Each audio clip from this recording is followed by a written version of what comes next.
పట్టుమండ పట్టణానికి వచ్చినప్పుడు వీళ్ళందరి మధ్య కూడా ఒక స్నేహపూరితమైనటువంటి వాతావరణం, పండగలప్పుడు కానీ వేరే సందర్భాల్లో కానీ, ముఖ్యంగా మొన్న జరిగిన తొలి ఏకాదశి పండగ అదే రోజు ముస్లిం పండగ కూడా రావడం, ఈ సందర్భంలో అందరూ కూడా ఒకసారి గ్యాదర్ అవ్వాలన్నటువంటి ఉద్దేశంతో ఇక్కడ గ్యాదర్ అవ్వడం, ఆ రోజంతా కూడా కలిగి తిరగడం. సో సైంటిఫిక్ అనాలిసిస్ ను బట్టి కూడా వీళ్ళ మధ్య ఉన్నటువంటి కన్వర్జేషన్ బట్టి కూడా తర్వాత వాళ్ళు గ్యాదర్ అయినటువంటి ఏరియాలో ఉన్నటువంటి సీసీ ఫుటేజ్ ఆధారంగా కూడా వీళ్ళందరూ కూడా ముద్దాయిలుగా పక్కా కన్ఫర్మేషన్ చేసిన తర్వాత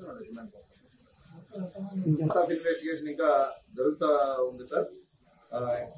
నాకు తెలిసి ఇంకొక 4-5 అదేవిధంగా వాళ్ళకి ఇంటర్ కనెక్షన్ ఉన్నటువంటి ఇంకెవరన్నా ఉంటే వాళ్ళని కూడా యాడ్ చేసి ఈ కేసులో ఎవరైతే ఒక వ్యక్తిని మర్డర్ చేశారో వీళ్ళందరూ కూడా ఎవరిని కూడా వదిలే ప్రసక్తే లేదు. ఎవరైతే దీనికి ట్రాన్స్పరెన్స్ ఉన్నారో, ఎవరైతే పార్టిసిపేషన్ ఉందో వీళ్ళందరినీ కూడా జ్యుడిషియల్ కస్టడీకి పంపడం అనేది సంబంధించి మా దర్యాప్తులో రాజకీయ కోణం అనేది ఏం లేదు సార్. ఇది వీళ్ళిద్దరి మధ్య కూడా వ్యక్తిగత విభేదాలు 2022 సంవత్సరం నుంచి కూడా ఉన్నాయి. మా ఇన్వెస్టిగేషన్ లో గతంలో కేసులు నమోదైన దాన్ని బట్టి, తర్వాత సబ్సిక్వెంట్ గా కేసు నమోదైన దాన్ని బట్టి పొలిటికల్ యాంగిల్ అయితే మాకు ఈ కేసులో ఇప్పుడు దాకా జరిగిన దర్యాప్తును బట్టి పొలిటికల్ యాంగిల్ ఈ కేసు రాలేదు.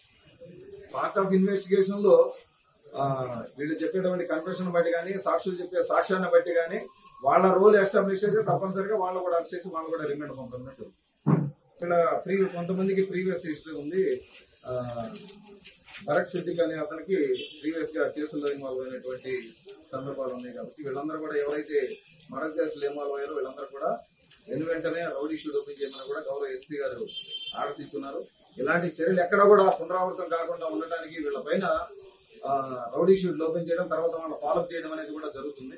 తర్వాత ఇంకొకటి, ఎక్కడైనా సరే ఇలాంటి సంఘటనలు జరిగే ఆనవాళ్లు ప్రజలు గమనించిన, లేదా అక్కడ ఉన్నటువంటి డబ్ల్యూపీఓస్ దృష్టికి మీరు తీసుకుపోవచ్చు.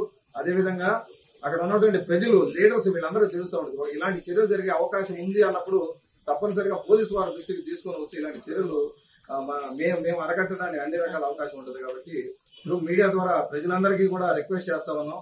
మేము ఈ ఏరియాలో ఎక్కడైనా చిన్నపాటి స్వల్ప ఘర్షణలు జరిగి గతంలో అయినా సరే అవి మళ్ళీ చిలికి గాలి వానయ్యి ఇలాంటి చర్యలకి దాడి తీస్తే అన్న సంఘటనలు ఏదైనా జరిగితే తప్పనిసరిగా మా దృష్టికి తీసుకురావాలని గౌరవ ఎస్పీ గారు మాకు సెల్ కాన్ఫరెన్స్ లో, అదేవిధంగా సెట్ కాన్ఫరెన్స్ లో పదే చెప్తా ఉంది.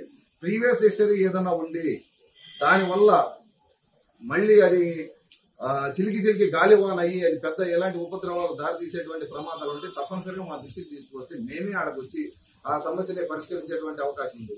లేదా ఎవరైనా ఎలాంటి చర్యలు పదే పునరావృతం చేస్తామంటే వాళ్ళ ముందే ఎగ్జిక్యూటివ్ మేజిస్ట్రేట్ గారి ద్వారా బైండ్ ఓవర్ చేయడం అనేది కూడా జరుగుతూ ఉంటుందని తెలియజేస్తాం.